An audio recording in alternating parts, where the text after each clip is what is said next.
When it comes to WWE Elimination Chamber, man, I'm just gonna say this, it did feel awkward watching a wrestling show late at night. But overall, I do have a lot of things I want to say. I was not going to do a review late at night, guys. I just couldn't do it. So I decided to wait until tomorrow morning to kind of get up and do it. There's so much going through my mind right now. I just want to say, I did enjoy the show. I thought overall the show itself was great. But all the matches were pretty good, not gonna lie. 4 matches on the card, and 1 pre-show match, which was super disappointing.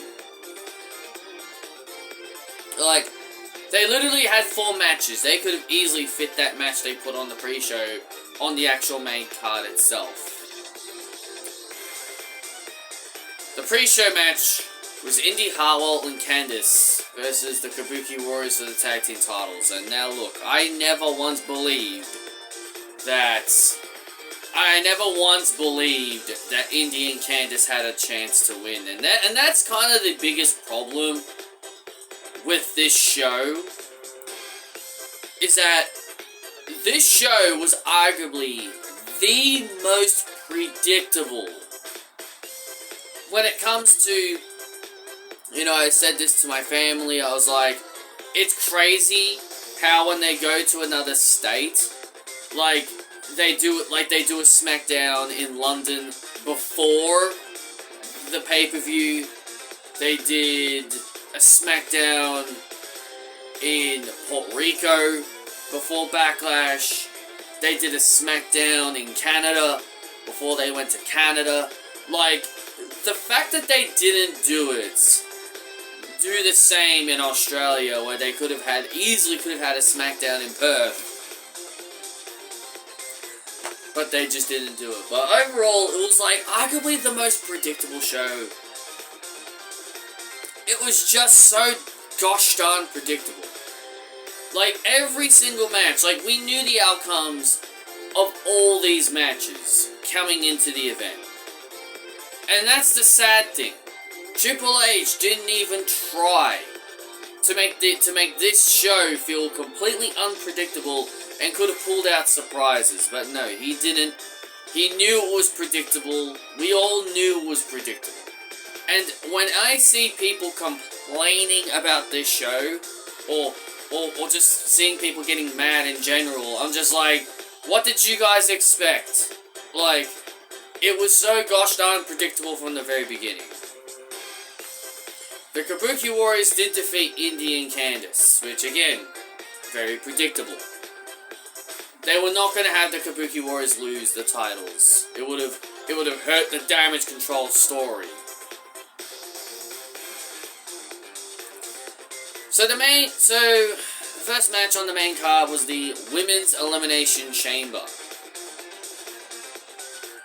For some weird reason, us Australians apparently love Tiffany Stratton.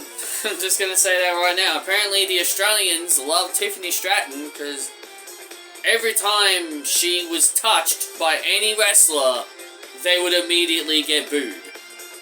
Loud Tiffy time chants. I'm no fan of Tiffany, but even I will admit, she did put her body on the line tonight. She did a swanton off the top of the Elimination Chamber, on the top of a bunch of wrestlers. She took some grueling, brutal bumps. So, she took some gnarly bumps, so I'll give her her props there. She's more than just a Barbie doll, I'll tell you that. One of the things that I think... Look, I'm not a person that likes to use race for everything, but I swear to God, people just took this way too far. I get February is Black History Month.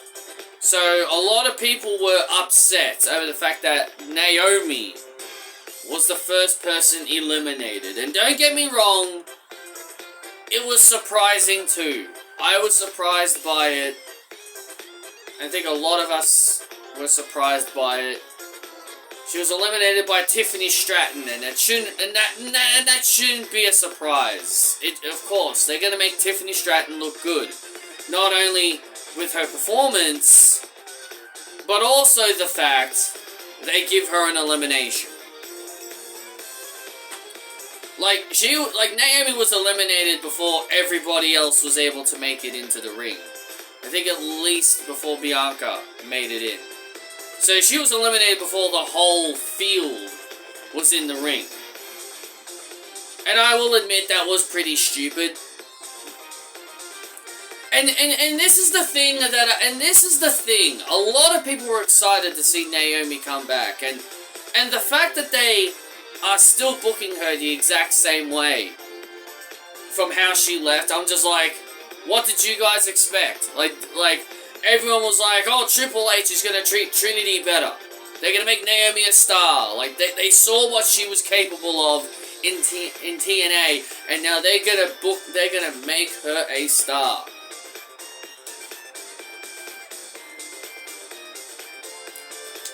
Welcome back to WWE, Naomi. Nothing is going to change for you. And that's the thing. You don't think WWE are punishing her for leaving the company, for not staying loyal?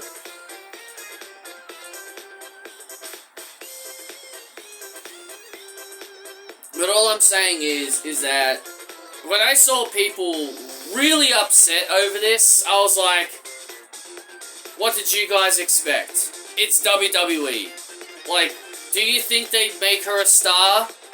No. They weren't going to make her a star. They're going to book her exactly the same way. A veteran who helps other people. Instead of just utilizing her talent the way that TNA did, they're just gonna be like, yeah, I'm like, nah, we're gonna book you the same way. Emma knows that feeling. Coming back to a great ovation and just being treated the exact same way. So Naomi, she may have new music, she may have new attire, but she's still the exact same person from the last time she was here before she left with Mercedes. Tiffany was the next person eliminated. She got hit with an oblivion off the top rope by Liv Morgan. The Aussie fans booed. Again, I don't know why we Australians love Tiffany. I don't know why. It was so bizarre. Raquel then got eliminated by Bianca with a KOD. It came down to Bianca, Liv, Becky. Liv would eliminate Bianca, only for Liv Morgan to turn around seconds later to get hit with a manhandle slam and for the win. As I said, predictable. This was by far the most predictable Elimination Chamber. I never once believed any of the girls in this chamber, other than Becky Lynch, were obviously going to win. And that's the problem I have with this show. It was way too predictable. The matches are fine, but when you have an outcome that is so obvious, it kind of ruins the match. It ruins the match in a way. And this is the thing. Becky's become everything she hated Charlotte Flair for. She became everything that she hated Charlotte Flair for doing. Taking opportunities from other superstars that deserved it. And I know a lot of people are going to say, well, she's just doing what she's told.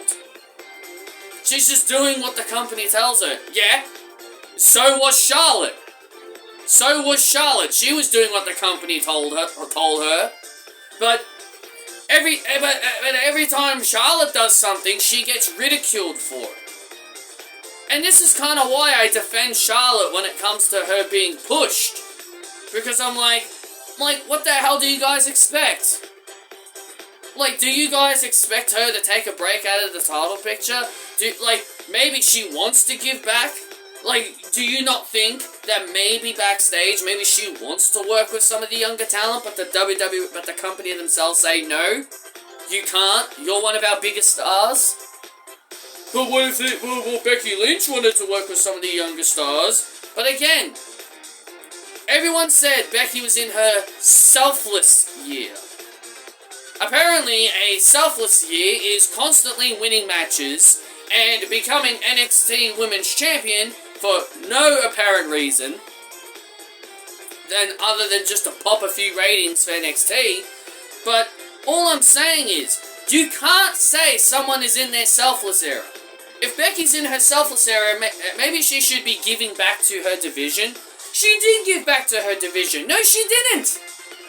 If winning matches, if winning and winning and winning and winning matches and becoming NXT Women's Champion is giving back to her division, then I don't know what the heck to tell you. It's not giving back at all. That's not giving back. I'm sorry, it's not. What Becky has been doing is not giving back. And I'm so sick and tired of constantly hearing people on social media, especially the Becky Lynch fans. They're so annoying. They're so annoying.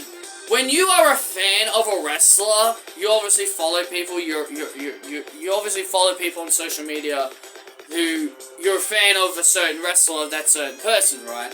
But then you start realizing what the people are like. It's perfectly fine to not be happy about a decision. The Becky Lynch fans are so... They look at us getting mad about Becky winning the match as hate. Hate. We're haters. We're not fans, we're haters. I'm not a hater of Becky Lynch, okay? I love Becky. But the pure fact that people defend Becky Lynch, she gets away with this shit. She gets away with this shit because she's more likable. Becky gets away with the stuff that Charlotte does. Becky Lynch literally gets away with the stuff that Charlotte has done in the past. And that's the thing that annoys me. People didn't like Charlotte always being champion. People didn't like Charlotte always hanging around the title division, hanging around the title picture. But when Becky Lynch does it, it's perfectly fine. And that's the thing I really can't stand when it comes to wrestling fans. Like, how in the world are you just going to be okay with Becky Lynch doing the exact same thing that everyone has criticized Charlotte for? I don't know, man.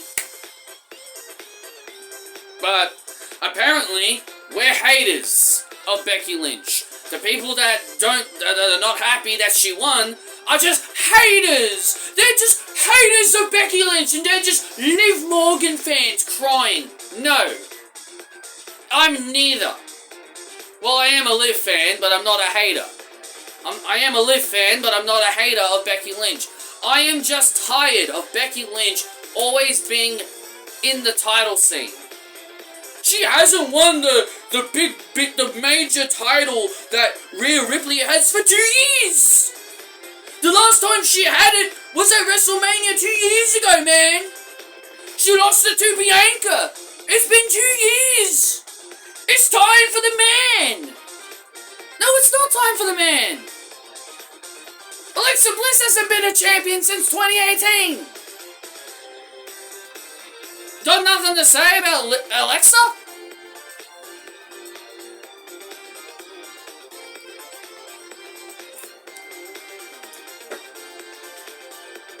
Being out of the title picture for 2 years does not mean it's time to give Becky more gold. It's ridiculous to me how people just continue to find ways to defend Becky. It's okay to not it's okay to criticize. It's okay to not be happy that Becky Lynch won something. It pisses me off when I see people on social media say, "Oh, the people that are angry about Becky Lynch winning, they're just haters. It's forced hatred. Becky Lynch is getting all this forced hate." Stop. Enough of this shit. It's not forced hate. We just don't like the decision. It's not forced hate. I hate this community sometimes. Are these... how old are these people? Are all of you, like, in your teenage? Are you all kids? Seriously. It's not forced hate. What's so hard about people not liking a decision? If Becky Lynch didn't win the chamber, I guarantee you people would have moaned. Please, enough is enough. Stop with this forced hate agenda. Whenever people like me and other people want to express different opinions, it's not forced hate. We just don't like the decision.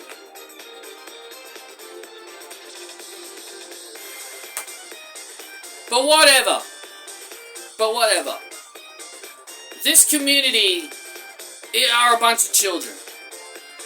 The only thing I don't condone, the only thing I will say this, the only thing I don't condone are the people sending death threats to Becky and her child. That's the only thing I do not condone. I do not condone death threats. You can be upset that Liv did not win. You can be upset that Becky won the chamber. But the one thing that you should not do, and that's send death threats. You should not be doing that. I just want to make that perfectly clear before anyone starts thinking, oh, I was condoning that side of the story. I'm not condoning that at all. I'm not condoning that at all. I think death threats is a really lame thing. So moving on, we get the Judgment Day taking on the newborn Republic, Pete Dunne and Tyler Bate. They got a new name, a new theme. You know, Tyler Bate and Pete Dunne, you know what? They're becoming a good team. I still prefer Butch. I still prefer him as Butch over Pete Dunne. They should not have changed his name. I'm a Butch guy, not a Pete Dunne guy. But the match itself was good. I thought the matchup itself was really good. Was really good. But as I said already, I feel like, you know how I said that every match on the card felt very predictable and nobody really believed that they could have, and there was no believability. Possibly, this was possibly the only match where I could have possibly seen a surprising outcome. But I knew it wasn't going to happen. Judgment Day retain after a really good tag team match. And the biggest problem here for me is that I see people, even a friend of mine, constantly complaining about the Judgment Day still being champions. Well, guess what? They're going to be losing the titles to Awesome Truth. And you know what's funny about all that? There are people on social media that don't want to see Awesome Truth win the tag team championships. I've seen people on social media say that they would rather Judgment Day stay champions longer if it meant they wouldn't lose to Awesome Truth. The moment R-Truth got kicked out of the Judgment Day, kicked out, I should use that in quotations, I already knew the Mania match was going to be Judgment Day versus R-Truth and The Miz. So for those who are craving for the Judgment Day to lose, then you should be happy when The Miz and R-Truth take down the Judgment Day. Do I agree teams like DIY and the Creed Brothers deserve to dethrone the champions? Yeah. Yeah, I do agree that they definitely should dethrone the Judgment Day. But that's not who the company wants. But that's not what the company wants. It doesn't fit the story. It doesn't fit the R-Truth story. It doesn't fit the story when it comes to R-Truth. Why should R-Truth, why should Judgment Day lose the titles to DIY or the Creed brothers when they make no sense to the story that's going on with R-Truth? So it's very, very obvious that they're going to have The Miz and R-Truth dethrone the Judgment Day. And as I said, there are people that don't even want to see this happen. There are people out there that don't even want to see Awesome Truth dethrone Judgment Day. People would rather the Newborn Republic or DIY or the Creeds. You know, actual great teams. People would rather the real good talented teams that are more deserving than a team that's been put back together for the sake of a storyline. I hope, even if Miz and R-Truth do win the titles, I hope they're transitional champions. I hope they're only champions for at least a couple of weeks and then they pass it off to an actual better team. There has been talks of Finn Balor's contract coming up. So, who knows what's going on with him? Who knows what's going on with Finn Balor, if he's going to stay or if he's going to move on. I personally think he's probably going to stay. I think he will stay. He's like, what, in his 40s at this point? I think he probably might wrap up his career in WWE. But who knows? He might want to leave and go somewhere else. Who knows? I guess we will see. He's achieved everything. He's achieved everything now. He's a Grand Slam winner, so what else can he really do? Other than Royal Rumble and Money in the Bank, which, do people really want to see him win those? Do people really want to see him win Royal Rumble and Money in the Bank? Those matches should be reserved for the younger talent, and Finn Balor is not exactly a younger guy anymore. So, I don't know. I think I don't know. He may leave, he may stay. I guess we will see in due time. So after that match, we nearly had a whole hour without wrestling. They basically did... Basically, the Grayson Waller segment lasted over nearly an entire hour. And this is what happens when you have a 3-hour show with 4 matches on the card. You then drag a segment on, and that's why I told my parents when they were watching, I'm like, that's why they had so many ads.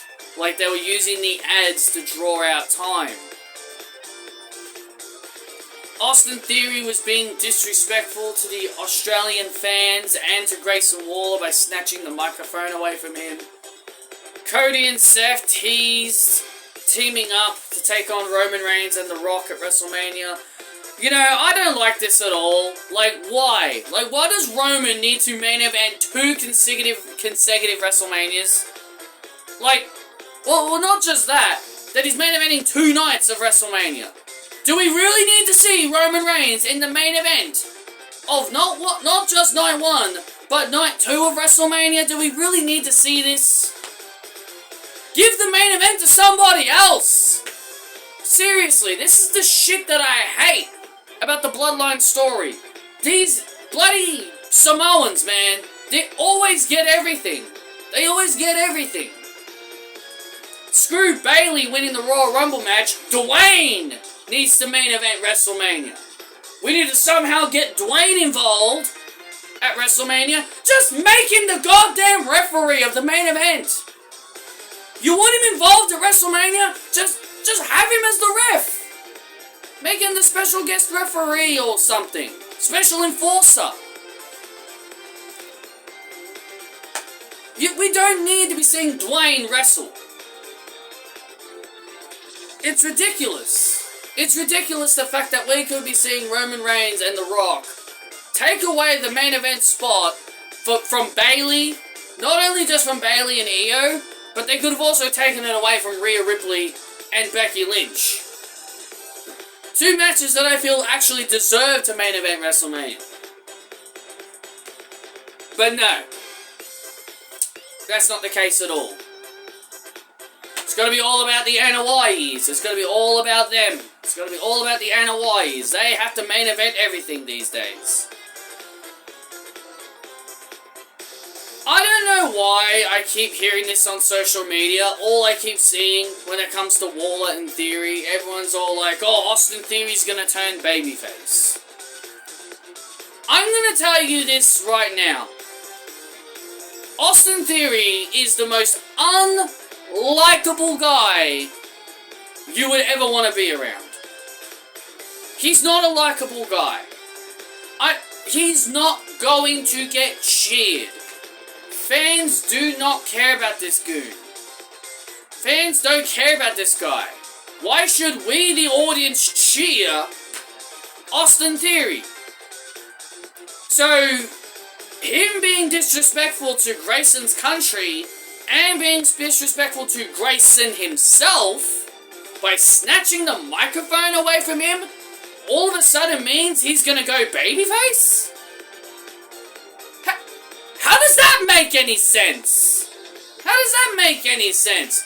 Well, what, because Waller stood back and let Seth Rollins and Cody Rhodes beat him up? He got what he deserved! He got what he deserved! He got what he deserved! That's not a babyface! That's not a guy who...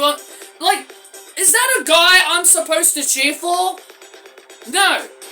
That's why whenever I see people say Austin Theory should turn face, I'm like, no one's going to cheer him. No one is going to like him. No one is going to cheer him. When you are a babyface, you gotta make the audience like you. Are the audience going to sing, "Hey, down, down," screaming out loud, "Hey, down, down, the future's right now"? No, I don't think so. I don't think the fans are going to get down with Austin Theory. I don't think the fans are going to be having A-Town Down signs or buying his merch. And I don't think we'll be hearing, "Austin Theory, Austin Theory." No, I don't think we're going to be hearing any of that. Triple H makes the most unlikable people likable characters. He likes to try and make the most unlikable people likable characters, like Raquel. Seriously. Sure, Waller shouldn't be a babyface either. Grayson shouldn't be a babyface either. He fits better as a heel. But seriously. But even then, I can see Grayson possibly working as a babyface if you can book him in a way that could make the fans like him. But Patrick, you just said no one would cheer Austin Theory. Yeah, because Austin Theory is suited better as a heel. No one's going to cheer the guy. I'm sorry. No one's going to cheer him. Turn him babyface. Go and turn him babyface. And when I'm proven right, I'm proven right. So after that, we had the men's chamber match. And oh my god. The chamber match. The men's chamber was really good. Bobby was the first one eliminated when everybody entered the match. But I tell you this, I knew Randy Orton was not going to win the chamber. But Triple H, man, you are now you continue to put yourself in my bad list, my friend. You want me to gain your trust? You want me to call you a great booker? Well, doing what you just did is not going to do you any favors. This man screwed Randy Orton. It came down to Randy Orton and Drew, which I knew would come down to them, and I knew Drew was always going to win. But Randy Orton eliminated Logan Paul with an RKO. And then Logan Paul came back, hit Orton with the brass knucks to allow Drew to cover Orton for the win. Man, if I did not hate Logan Paul before, I hate him now. I've now got even more reasons to dislike this absolute flog. The biggest flog in wrestling history is Logan Paul.